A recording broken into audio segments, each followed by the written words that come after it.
The reality of criminal justice is that around 30% of men under 30 have some sort of criminal conviction, and yet criminals get lumped into one big category, often regardless of the type of crime.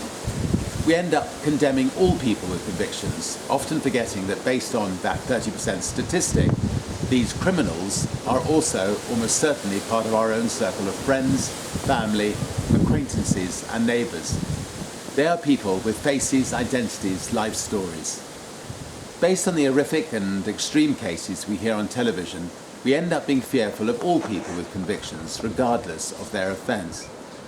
We often forget that many people with convictions have often got there on a pathway that comes from child social care, abuse by others, drugs and mental health issues.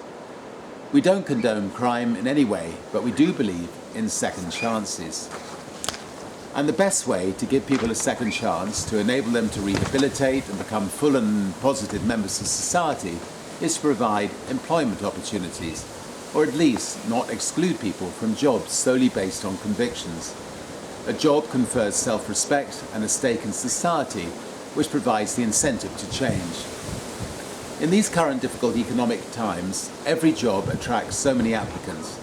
Cutting out all those with convictions, regardless of other talents, seems on the surface to be obvious and sensible, but it is storing up a problem for all of us if we take this view.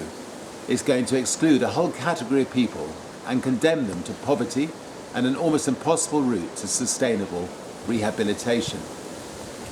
Well, I just want to say I congratulate the work of No Offence and this conference on the Workable Revolution to expand the discussion on how we can use employment, both inside prison and outside, as a vital pathway for reducing reoffending and therefore reducing the number of people who end up being victims of crime.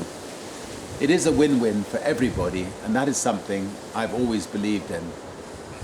And as an aside, when I was a young man, I messed up somewhat, and if my mother hadn't mortgaged the house, I could well have ended up in prison myself. So if I had had a criminal record, it's unlikely that Virgin would have got born.